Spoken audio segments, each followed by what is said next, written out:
नमस्कार दोस्तों।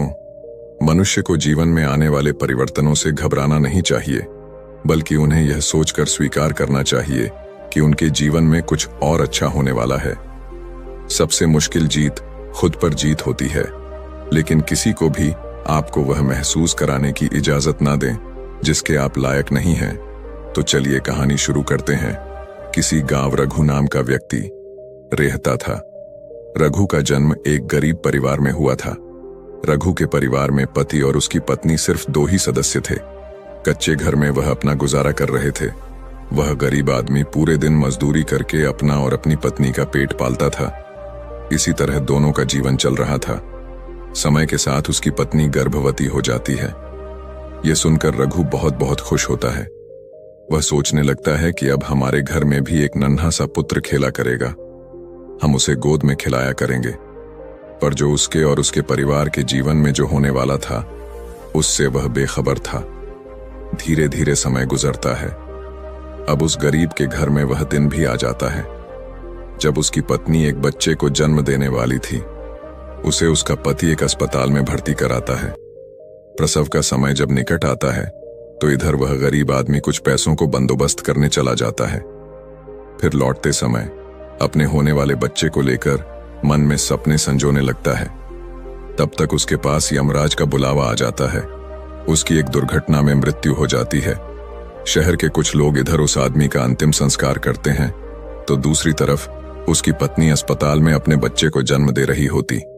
जब उस बेचारी को यह खबर मिलती है कि उसके पति की मृत्यु हो गई है, तो उसका कलेजा फट जाता है। उस बेचारी का दुनिया में सिर्फ उसका पति ही तो था। अब वह भी उसे छोड़कर चला गया था। अब तो वह फूट फूट कर रोने लगती है कि हे भगवान, यह तूने कैसा मेरे ऊपर दुखों का पहाड़ गिरा दिया। मेरा जो सहारा था उसे ही मुझसे छीन लिया। कम से कम इस बच्चे का तो ख्याल किया होता, जिसका अभी जन्म भी नहीं हुआ है। पैदा होने से पहले ही तुमने उसके सर से पिता का साया हटा दिया। अब कौन इस बच्चे का पालन पोषण करेगा। वह दुखियारी अस्पताल में ही अपने पति को याद करके बुरी तरह से रो रही थी। उसे समझ में नहीं आ रहा था कि संतान के आने की खुशी व्यतीत करूं या पति के जाने का दुख। शहर के कुछ लोगों ने उसे समझाया, बहन, जन्म मृत्यु सब विधाता के हाथ में होता है, इसमें मनुष्य का कोई जोर नहीं चलता। यह भी कहा जाता है कि परमात्मा जो करता है अच्छा ही करता है, इसीलिए जो चला गया उसका शोक छोड़िए और यह जो आया है उसके बारे में सोचिए। इधर कई तरीकों से लोग उस गरीब महिला को समझाते हैं।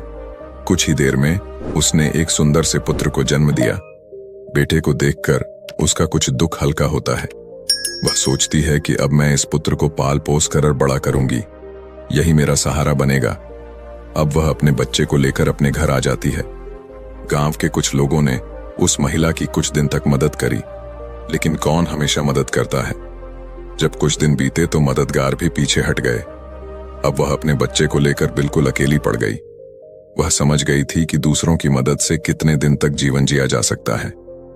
यदि हमें जीना है और इस बच्चे को पालना है तो खुद जिम्मेदारी उठाना होगी, खुद कोई काम करना पड़ेगा। इस प्रकार वह महिला दूसरों के घरों में अपने लिए साफ सफाई का काम तलाश लेती है। काम करके जो पैसे मिलते थे उनसे वह अपना और अपने बच्चे का पेट पालने लगी। समय के साथ धीरे धीरे उसका पुत्र बड़ा होने लगता है। जब वह बालक 5 वर्ष का हो जाता है तो उसकी माँ उसे पढ़ाने के लिए गांव के सरकारी स्कूल में उसका दाखिला करा देती है।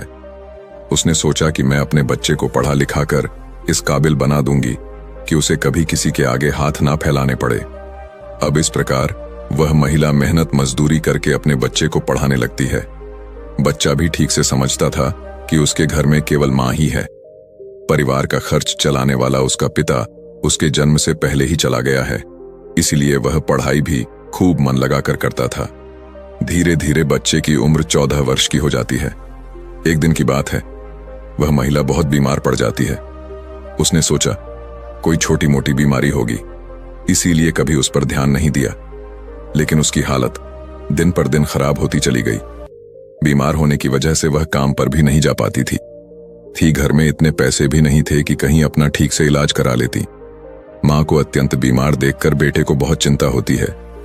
वह बालक कहता है, माँ तुम चिंता मत करो, मैं तुम्हारे लिए अभी डॉक्टर के पास से दवाई लेकर आता हूं।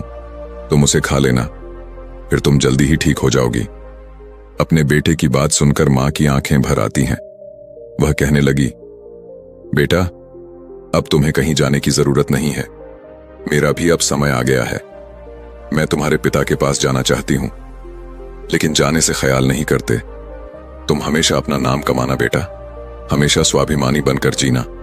कभी किसी के आगे अपने हाथ मत फैलाना, किसी से याचना मत करना।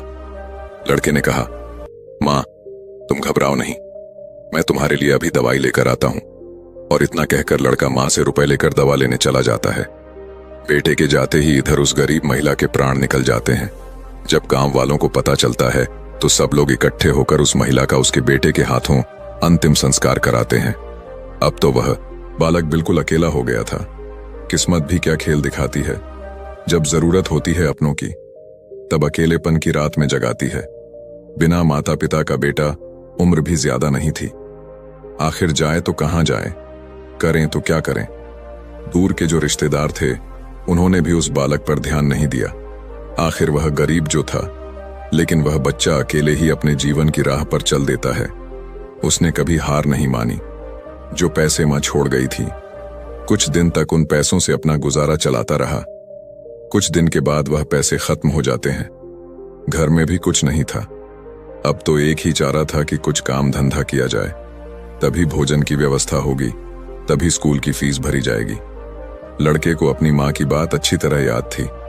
उसकी मां ने कहा था कि बेटा, कितना भी बुरा वक्त आ जाए, पर किसी के आगे हाथ मत फैलाना, मेहनत करके ही अपना जीवन यापन करना। लड़के को अपनी मां की यह बात अच्छी तरह याद थी, इसीलिए वह कभी किसी के आगे भीख नहीं मांगता था। स्कूल से आने के बाद वह किसी के खेतों में काम करने चला जाता, कभी किसी की चाय की दुकान पर काम कर लेता, और वहां से कुछ पैसे मिलते तो अपने स्कूल की फीस भर देता था और अपने खाने पीने की सामग्री खरीद लाता था। इस प्रकार छोटी सी आयु में वह बच्चा पढ़ाई भी करता था और मजदूरी भी करता था। धीरे धीरे कुछ साल ऐसे ही निकल जाते हैं। बच्चा अब अपने गांव से निकलकर कस्बे में पढ़ने लगता है। तब उसकी कॉपी किताबों का, स्कूल की फीस का खर्चा बढ़ जाता है, लेकिन उस बालक ने हिम्मत नहीं हारी। रोजाना स्कूल जाता था। वह जो भी कमाता था, उसकी सारी कमाई पढ़ने लिखने में ही लग जाती थी, और जो कुछ थोड़ा बहुत बचता था उससे अपना पेट भर लेता था। अगर वह कहीं कोई स्थायी काम करता तो उसकी पढ़ाई छूट जाती थी, और पढ़ाई करता तो पेट भरने के लिए भी कुछ नहीं था। इसलिए साथ ही साथ वह दोनों काम करता था। स्कूल से आकर वह इधर काम करने चला जाता था। एक दिन की बात है, वह बच्चा स्कूल से पढ़कर घर वापस लौटा। फिर उसके बाद काम की तलाश में चला गया, लेकिन उस दिन उसे कोई काम नहीं मिला। पूरा दिन निकल गया। हारा थका शाम को घर आकर सो गया। आज कुछ काम नहीं मिला तो खाना कहां से खाता। जो पैसे थे उनसे वह पहले ही स्कूल की फीस भर चुका था। उसकी स्थिति तो यह थी कि रोज कमाया, रोज खाया। जब उस दिन उसे कोई काम नहीं मिला तो बेचारे को भूखे पेट रहना पड़ा। केवल पानी पीकर सो गए। अब सुबह भूखा ही स्कूल चला जाता है, और स्कूल की छुट्टी के बाद जब घर आता है तो फिर किसी काम की तलाश में निकल पड़ता है। सोचता है कल नहीं मिला, लेकिन आज मुझे कोई ना कोई काम जरूर मिल जाएगा। लेकिन दुर्भाग्य ने उसका पीछा नहीं छोड़ा।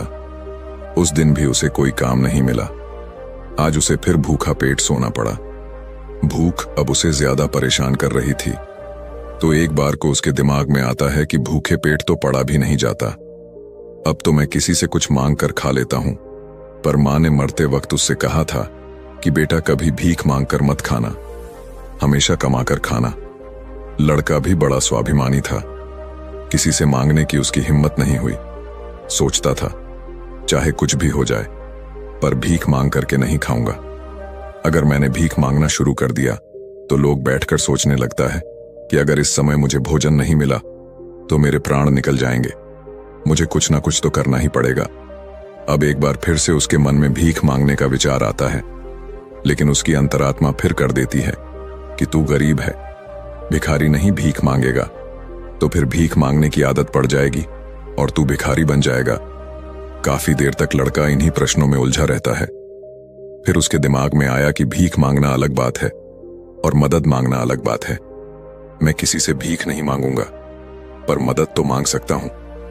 भीख मांगना तो वह है जो मांगकर फिर लौटाया नहीं जाता, पर मदद मांगना वह है जो आप कभी भी लौटा सकते हो। लड़के ने सोचा कि मैं आज किसी से मदद मांग लेता हूं, जब मुझे काम मिल जाएगा तो मैं लौटा दूंगा। अब लड़का वहां से चलता है तो उसे गांव के बाहर एक बड़ा सा घर दिखाई देता है। लड़का उस द्वार पर जाकर द्वार को खटखटा है। तब घर के अंदर से एक महिला निकलती है। महिला ने द्वार पर देखा कि एक 15 वर्ष का बड़ा ही उदास सा मासूम सा लड़का खड़ा है। पहले तो वह महिला उस लड़के से पूछती है कि बेटा, तुमने दरवाजा क्यों बजाया, क्या कुछ काम है? लड़का दोनों हाथ जोड़कर कहता है, माँ जी, मैंने दोपहर के समय आपको तकलीफ दी, इसके लिए क्षमा चाहता हूं। तब वह महिला पूछती है, बेटा, क्या तुम्हें कुछ चाहिए? मैं तुम्हारी क्या मदद कर सकती हूं? वह महिला भी एक बच्चे की मां थी, इसलिए ममता का भाव उसके शब्दों में था। उस महिला के पूछने पर एक बार तो लड़के के मन में यह आया कि चलो इन माँ जी से मैं कह ही देता हूं कि मैं 2-3 दिन से भूखा हूं और भोजन ना मिलने के कारण बहुत परेशान हूं। लेकिन उसके स्वाभिमान ने उसे रोक लिया और वह भोजन की जगह पानी मांग बैठा। कहने लगा, माँ जी, मुझे बहुत जोर की प्यास लगी थी, इसीलिए दरवाजा खटखटाया था, क्या एक गिलास पानी मिल सकता है? लेकिन वह महिला बहुत समझदार थी। उसने जब लड़के को देखा तो वह समझ गई कि बालक बहुत भूखा है। वह कहती है, बेटा, तुम थोड़ी देर रुको, मैं तुम्हारे लिए पानी लेकर आती हूं। वह महिला घर के अंदर जाती है और अपनी रसोई से एक गिलास दूध और कुछ लड्डू लेकर द्वार पर आती है और दूध से भरा गिलास उस लड़के को दे देती है। लड़के ने जब गिलास पकड़ा तो उसमें दूध था। दूध को देखकर लड़का खुश हो जाता है। लड़का मन ही मन उस मां को दुआएं देने लगता है।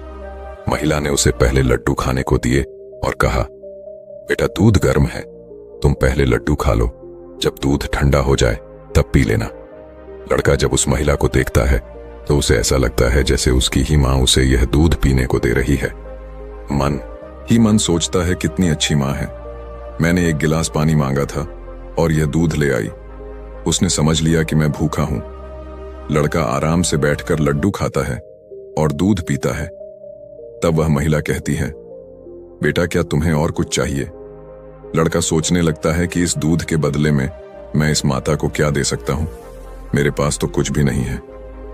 दूध पीने के बाद लड़का कहता, माँ जी, मैंने आपसे पानी मांगा और आपने मुझे दूध पिलाया, इसके बदले में मैं आपको क्या दे सकता हूं? महिला ने कहा, बेटे, मैंने तुम्हें दूध इसलिए नहीं पिलाया है ताकि तुमसे बदले में कुछ ले सकूं। महिला कहने लगी, बेटा, तुम्हारा चेहरा देखकर लग रहा था कि तुम बहुत भूखे हो, तो मैंने सोचा कि पानी की जगह दूध ही पिला देती हूं, इसलिए मैं तुम्हारे लिए दूध ले आई। लड़के ने फिर कहा, नहीं माँ जी, आप इसके बदले में मुझसे जरूर कुछ मांगिए, मैं आपको अपनी हैसियत के हिसाब से कुछ जरूर दूंगा। लड़के की बात सुनकर महिला सोचती है, यह लड़का बड़ा स्वाभिमानी है। वह लड़का बार बार उससे मांगने की बात करता है, तो वह महिला उसका मन रखने के लिए कह देती है कि बेटा, मैंने यह दूध पिलाकर तुम पर कोई एहसान नहीं किया है, फिर भी यदि तुम मुझे कुछ देना चाहते हो तो तुम मुझे एक वचन दो कि जिस प्रकार आज बच्चे को स्कूल छोड़ने जाती है, तो उसने देखा कि स्कूल में वह लड़का भी पढ़ रहा था। वह महिला उस लड़के को पहचान लेती है। उसने स्कूल के शिक्षक जी से जाकर पूछा कि वह बालक कौन है, तो शिक्षक जी ने उसे बताया कि उस बालक का नाम महेश है और वह बिना माता पिता का बेटा है। छोटी सी आयु में ही उसके दोनों माता पिता गुजर गए थे। यह जानकर उस महिला को बड़ा दुख होता है। सोचती है, जब इसके माँ बाप नहीं है तो फिर इसकी पढ़ाई का खर्च कौन उठाता है। तब स्कूल के बड़े शिक्षक बताते हैं, बहन जी, महेश बहुत ही अच्छा बच्चा है, वह अपनी पढ़ाई का खर्च खुद उठाता है और पढ़ने में भी बड़ा तेज है। वह मेहनत मजदूरी करता है और तब जाकर स्कूल की फीस भरता है। जब कभी वह स्कूल नहीं आता है और अपनी फीस भी समय पर नहीं दे पाता है तो हम लोग उस पर ज्यादा दबाव नहीं बनाते। जब उस महिला को महेश की स्थिति का पता चलता है तो वह करुणा से भर जाती है। उसका मन करता है कि मैं उस बालक की कुछ मदद करूं जिसका कोई नहीं होता। ऐसे ही लोगों की मदद तो करनी चाहिए, तभी भगवान प्रसन्न होते हैं। जिसका कोई नहीं है वह भगवान का है, और जरूरतमंद की मदद करने का अर्थ है कि आपने भगवान को प्रसन्न कर दिया। महिला ने सोचा, यह लड़का मुझसे पैसे तो लेगा नहीं, क्योंकि यह बड़ा स्वाभिमानी बालक है। तब उस महिला ने बड़े शिक्षक जी से कहा, श्रीमान जी, अगर मैं इस बालक की फीस भर दिया करूं तो आपको कोई आपत्ति तो नहीं है? शिक्षक ने कहा, बहन जी, आपकी सोच अच्छी है, आप उसकी फीस भरें तो मुझे तो कोई आपत्ति नहीं होगी, लेकिन महेश इस बात के लिए तैयार नहीं होगा। तब वह महिला कहती है, शिक्षक जी, मैं उसकी मदद करना चाहती हूं, आप किसी तरह से महेश को समझा देना, उससे कह देना कि आपकी स्थिति को देखते हुए सरकार ने आपकी फीस माफ कर दी है, तुम्हें फीस भरने की कोई जरूरत नहीं है। शिक्षक जी भी इस बात से सहमत हो जाते हैं। वह महिला महेश की पूरे वर्ष की फीस भर के अपने घर चली जाती है। इस तरह वह हर वर्ष उसके पूरे साल की फीस जमा कर दिया करती थी, ताकि महेश सिर्फ मन लगाकर पढ़ सके। अब तो महेश पूरा मन लगाकर पढ़ता था और अपने खाने पीने के लिए किसी दुकान पर काम कर लेता था। दोस्तों, डूबते को तिनके का सहारा ही बहुत होता है। उस महिला के थोड़े से प्रयास से महेश की अच्छी खासी मदद हो गई। वह अब खूब मन लगा करके पढ़ता था। इसी तरह कुछ वर्ष और बीत गए। अब आगे की पढ़ाई करने के लिए महेश को शहर में जाना पड़ा। सोचा, शहर में रहकर मैं कोई छोटी मोटी नौकरी कर लूंगा और अपनी पढ़ाई भी करता रहूंगा। इस बात का पता उस महिला को तब चलता है जब वह उसकी फीस लेने के लिए स्कूल में जाती है। वह महिला जब महेश की फीस जमा करती है तो शिक्षक जी बताते हैं, बहन जी, महेश तो आगे की पढ़ाई करने शहर चला गया है, अब आपको उसकी फीस जमा करने की कोई जरूरत नहीं है। उस महिला ने जब यह सुना तो सोचने लगी, कोई बात नहीं, भगवान ने मुझे उसकी मदद करने का इतना ही समय दिया होगा। हे भगवान, उस बालक पर दया दृष्टि बनाए रखना, वह जहां भी रहे खुश रहे। इस प्रकार वह महिला अपने घर लौट आई और अपने घर गृहस्थी की दुनिया में व्यस्त हो गई। दोस्तों, उधर महेश शहर में जाकर अपनी पढ़ाई करने लगा। खर्चा चलाने के लिए उसने एक नौकरी तलाश कर ली। इस प्रकार 30 वर्ष बीत जाते हैं। ना तो महेश कभी उस महिला से मिल पाता है और ना वह महिला कभी महेश से मिलती है। उस महिला का बेटा भी अब बड़ा हो गया था। उसका बेटा एक व्यापारी बन गया था। वह महिला तो पहले से ही अपने घर से संपन्न थी, ऊपर से उसका बेटा व्यापार करके खूब धन कमाता था। उस माँ का बेटा भी बड़ा संस्कारी था। वह भी अपनी माँ को बहुत प्यार करता था। एक दिन उसकी माँ बहुत बीमार पड़ जाती है। शाम को जब उसका बेटा घर आता है तो वह अपनी माँ की हालत को देखकर बेचैन हो जाता है। वह अपनी माँ को अस्पताल में भर्ती कराता है। जांच में पता चलता है कि उसकी माँ को कैंसर है। वह लड़का डॉक्टर से कहता है, डॉक्टर साहब, आप मेरी माँ का अच्छे से इलाज कीजिए, पैसों की बिल्कुल चिंता मत करना। तब डॉक्टर कहते हैं, भाई, तुम्हारी माँ को कैंसर की बीमारी है और कैंसर का इलाज बहुत महंगा होता है। छोटे मोटे अस्पतालों में इसका इलाज भी नहीं होता है। इसके लिए तुम्हें किसी बड़े शहर में जाकर किसी बड़े अस्पताल में इसका इलाज कराना होगा, और बड़े अस्पताल का मतलब है कि खर्चा भी बहुत अधिक होगा। बेटे ने कहा, डॉक्टर साहब, मैं अपनी माँ को ठीक करने के लिए कुछ भी कर सकता हूँ। आप मुझे बस कोई रास्ता बताइए, मैं अपनी माँ का इलाज कहाँ करा सकता हूँ। तब डॉक्टर उसे बड़े शहर जाने की सलाह देते हैं। डॉक्टर बोले, बड़े शहर में कैंसर का अस्पताल है, यदि वहां का इलाज तुमने पूरा करा लिया तो तुम्हारी माँ इस रोग से बच सकती है, नहीं तो तुम्हारी माँ के प्राण संकट में पड़ सकते हैं। यह सुनकर लड़का घबरा जाता है। वह डॉक्टर साहब से बड़े शहर वाले डॉक्टर साहब का नंबर और पता लेकर अपनी माँ को बड़े शहर ले जाता है। उसकी माँ तो उसे बहुत मना करती रही कि बेटा, तुम मुझे कहाँ ले जाओगे, इतना पैसा कहाँ है हमारे पास, बड़े शहर में अच्छा इलाज कराने के लिए हमारे पास पर्याप्त पैसा नहीं है, यहीं से डॉक्टर साहब से दवा ले लेते हैं, धीरे धीरे मैं सही हो जाऊंगी, तुम परेशान मत हो। तब लड़का बोला, माँ, इस दुनिया में एक तुम ही तो हो, जिसके होने से मुझे कभी अकेलापन महसूस नहीं होता, कभी मुझे किसी बात की चिंता नहीं होती। इसीलिए कुछ भी हो जाए, मैं तुम्हें इस बीमारी से मरने नहीं दूंगा। धन का क्या है, खत्म हो गया तो फिर कमा लेंगे, लेकिन माँ तो फिर नहीं मिल सकती। इस प्रकार लड़का अपनी माँ को बड़े शहर लेकर जाता है। जिस डॉक्टर से उसकी माँ का इलाज होना था, वह डॉक्टर साहब उस समय अस्पताल में नहीं थे। वह किसी मरीज को देखने के लिए विदेश गए थे। अस्पताल के कर्मचारी ने बताया कि डॉक्टर साहब कल आएंगे, तब तक आप अपनी माँ को अस्पताल में भर्ती करा दो। लड़के ने बिना देर किए अपनी माँ को भर्ती करा दिया और डॉक्टर साहब के आने का इंतजार करने लगता है। अगले दिन जब डॉक्टर साहब आते हैं तो वह लड़का अपनी माँ की हालत डॉक्टर साहब को बताता है। डॉक्टर साहब ने भरोसा दिया कि जांच के आधार पर मैं कह सकता हूं कि तुम्हारी माँ ठीक हो जाएगी, मगर इनका इलाज काफी लंबा चलेगा। लड़के ने कहा, डॉक्टर साहब कुछ भी हो जाए, मैं अपनी माँ को ठीक कराकर ही घर ले जाना चाहता हूं, चाहे इसके लिए मुझे अपना सब कुछ बेचना पड़े, कितने ही दिन मुझे यहां रुकना पड़े। इस प्रकार वहां के डॉक्टर ने उस माँ का इलाज शुरू कर दिया। अगर छोटे शहर की बात होती तो खर्चा कुछ कम हो जाता, लेकिन वहां का खर्चा तो बहुत लंबा था। फिर भी उस लड़के ने हिम्मत नहीं हारी। दोस्तों, माँ से अनमोल संसार में कुछ भी नहीं है। डॉक्टर साहब जो दवाइयां लिखते थे वह दवाइयां बहुत महंगी आती थीं। लड़का अपनी माँ के लिए महंगी से महंगी दवाइयां लेकर आता था। उधर उसका जो व्यापार था वह अपनी माँ की देखरेख के कारण उसमें भी समय नहीं दे पाया, तो वह भी ठंडा पड़ गया। कई दिन तक इलाज होता रहा। धीरे धीरे माँ की हालत में सुधार होने लगा। बेटे के पास जो जमा पूंजी थी वह खत्म होने लगी। इधर माँ को जब पता चलता है कि बेटे के पास अब पैसे नहीं रहे, तो माँ कहती हैं, बेटा, तुम इतनी महंगी दवाइयां क्यों ले रहे हो? कहां से डॉक्टर साहब की फीस भरोगे? कहां से दवाइयों का खर्च उठाओगे? तुम्हारा व्यापार भी बंद हो गया है।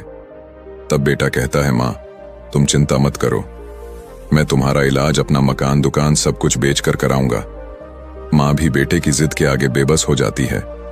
वह लड़का अपनी माँ का इलाज निरंतर जारी रखता है और धीरे धीरे 1 महीना बीत जाता है।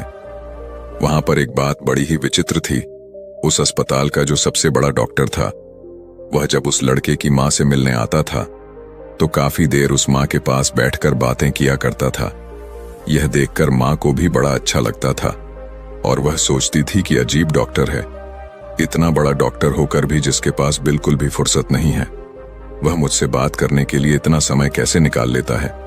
दोस्तों, इस प्रकार कई दिन बीत जाते हैं। एक दिन वह लड़का डॉक्टर के पास जाता है और डॉक्टर साहब से पूछता है कि डॉक्टर साहब, अभी मेरी माँ का इलाज कितने दिन और चलेगा? डॉक्टर साहब उसे सारी बात बताते हैं कि भाई, आप चिंता मत करो, आपकी माँ पूरी तरह से स्वस्थ हो चुकी है। मैं भी संतुष्टि के लिए एक बार जांच और करा लेता हूं। उस जांच की रिपोर्ट आ जाने दो, फिर तुम अब अपनी माँ को घर ले जा सकते हो। अब तो उस माँ का बेटा रिपोर्ट आने का इंतजार करने लगता है। 2 दिन के बाद रिपोर्ट आ जाती है। जब रिपोर्ट आती है तो लड़का फिर डॉक्टर से मिलने जाता है और पूछता है, डॉक्टर साहब, क्या मेरी माँ ठीक हो गई? कोई खतरे वाली बात तो नहीं है? तब डॉक्टर साहब कहते हैं, भाई चिंता मत करो, रिपोर्ट अच्छी आई है, तुम्हारी माँ पूरी तरह से ठीक हो गई है, अब आप इन्हें अपने घर ले जा सकते हो। डॉक्टर की बात सुनकर बेटा खुश हो जाता है और डॉक्टर साहब को बहुत धन्यवाद देता है। लड़का अपनी माँ के पास जाता है और सोचता है कि भगवान का लाख लाख धन्यवाद कि मेरी माँ बच गई, मेरी मेहनत सफल हो गई। यही बात वह अपनी माँ को बताने के लिए जाता है और माँ से कहता है कि माँ, आप अब पूरी तरह से ठीक हो गई हो, अब हम जल्द ही अपने घर जाने वाले हैं।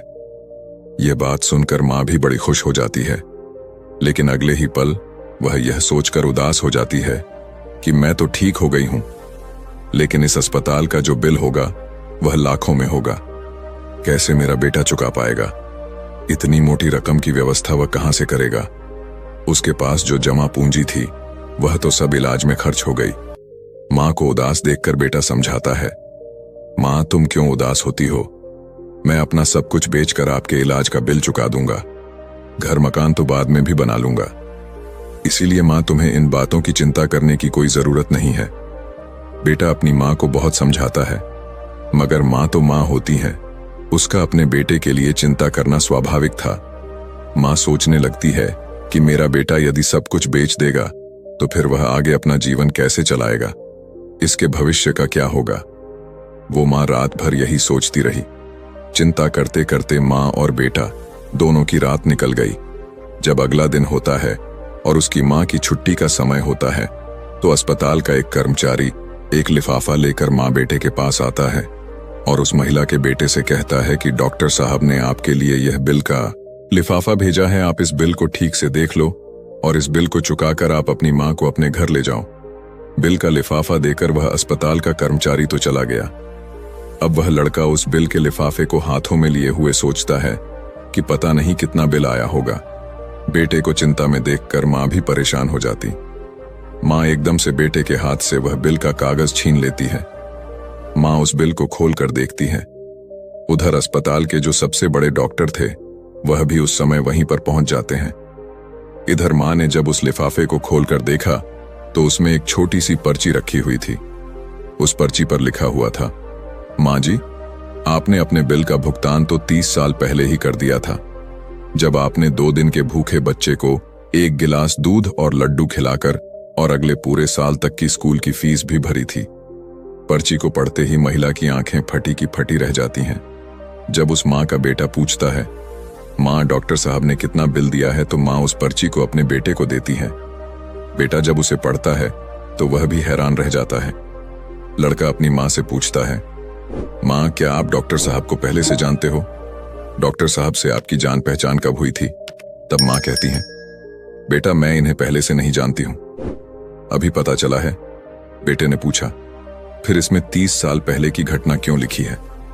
तब माँ कहती है, बेटा 30 साल पहले जब तुम बहुत छोटे थे तब तुम्हारी उम्र का एक छोटा सा लड़का भरी दोपहरी में हमारे घर के द्वार पर आया था। वह भूखा प्यासा था। उसने मुझसे 1 गिलास पानी मांगा था। मैंने बच्चे को देखा तो मैं समझ गई कि वह भूखा है, इसीलिए दूध और लड्डू लाकर मैंने उसे खाने को दे दिए। वह कई दिनों से भूखा था। उसने दूध तो पी लिया, पर वह मुझसे कहने लगा कि माँ तुम्हारा यह ऋण मैं कैसे चुका पाऊंगा। तो मैंने उसका मन समझाने के लिए कह दिया था कि जब तुम बड़े हो जाओ, मदद करने लायक हो जाओ, तो तुम भी किसी जरूरतमंद की मदद कर देना। मुझे क्या पता था कि वही लड़का जिसे मैंने 1 गिलास दूध पिलाया था वह 30 साल बाद इतना बड़ा डॉक्टर बनकर मेरी मदद करेगा। लोग तो आज लेकर कल को भूल जाते हैं, लेकिन उस बच्चे ने मेरा वह वचन अभी तक याद रखा है। मैं इस बात को सोचकर बड़ी हैरान हूं कि डॉक्टर साहब ही वह बच्चा है। इधर माँ बेटे आपस में बातचीत कर रहे थे, उधर वह डॉक्टर साहब उनके पीछे खड़े होकर उनकी बातें सुन रहे थे। उनकी आंखों में आंसू थे और बचपन का वह समय उन्हें याद आ गया जब वह भूखे प्यास से उस माँ के द्वार पर पहुंचे थे। डॉक्टर साहब आगे बढ़कर उस माँ को प्रणाम करते हैं और माता जी के पास बैठ जाते हैं। कहते हैं, माँ आपके कहे हुए शब्द आज भी मेरे कानों में गूंजते हैं। मैंने आपके उन्हीं शब्दों को अपना संस्कार बनाया। मैंने अपनी जिंदगी में बहुत दुख देखा है, लेकिन कभी हिम्मत नहीं हारी। मैं आपका बहुत बड़ा कर्जदार हूं। यदि आप मेरे स्कूल की फीस नहीं भरती तो आज मैं इतना बड़ा डॉक्टर नहीं बना पाता। माँ यह आपकी ही देन है। मैंने तो आपको उसी दिन अपनी माँ मान लिया था जिस दिन आपने ममता भरी छाव में बैठाकर मुंह भूखे को दूध पिलाया था।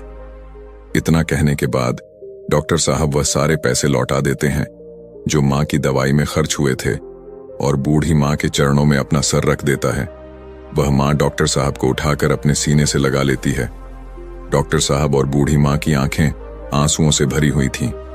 जब यह दृश्य अस्पताल के सारे लोग देखते हैं तो सब देखकर हैरान रह जाते हैं। सबकी आंखें नम हो जाती हैं।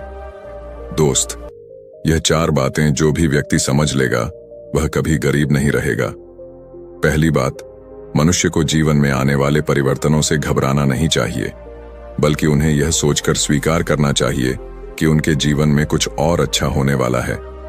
इन परिवर्तनों से मनुष्य बहुत कुछ सीखता है और वह सही राह पकड़ लेता है। जो अपने साथ हुई घटनाओं से टूट जाता है वह कभी आगे नहीं बढ़ पाता। दूसरी बात, अंधेरा चाहे कितना ही घना हो, एक छोटा सा दीपक उसे मिटा डालता है। उसी तरह अगर जीवन में कुछ अंधेरा आ जाए तो ज्ञान रूप दीपक से अंधेरे को मिटाकर सही रास्ता ढूंढा जा सकता है। ज्ञान वह निधि है जो रंग से राजा बना देती है, भटके को सही मार्ग दिखा देती है। तीसरी बात, आप दूसरों का भला कीजिए, दूसरों पर दया करिए, तुम्हारा भला अपने आप होता चला जाएगा। आपको अपने जीवन में अगर किसी की मदद करने का सौभाग्य मिले तो जरूर करना। कहते हैं, डूबते को तिनके का सहारा बहुत होता है। आपकी छोटी सी मदद से किसी का जीवन ही बदल सकता है। आपका छोटा सा योगदान किसी के लिए वरदान भी हो सकता है। मुसीबत में पड़े तो घबराना मत।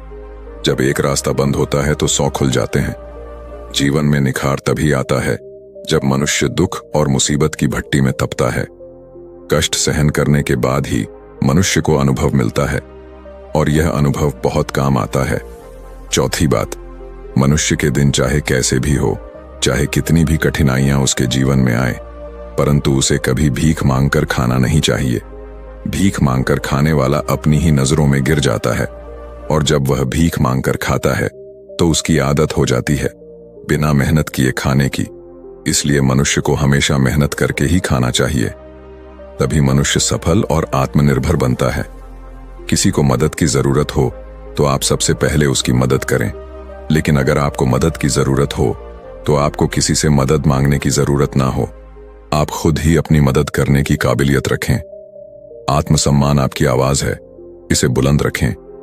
दूसरों पर ध्यान देने से बेहतर है खुद में रहो, खुद को समझो और आगे बढ़ो। आत्मसम्मान एक ऐसा कवच है जिसे कोई आपसे छीन नहीं सकता। जो कोई खुद से प्यार नहीं कर सकता, वह किसी और से भी प्यार करने के लायक नहीं।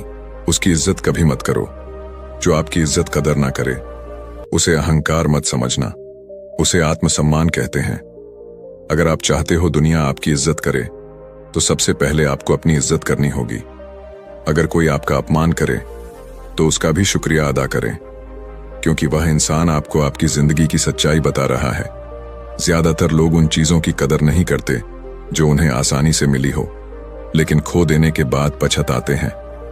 तो दोस्तों, कैसी लगी आपको यह कहानी? आप हमें कमेंट सेक्शन में जरूर बताना, और अच्छी लगी हो तो इस चैनल को सब्सक्राइब जरूर कर लेना। तो चलिए मिलते हैं ऐसी ही कोई नई कहानी। धन्यवाद ही।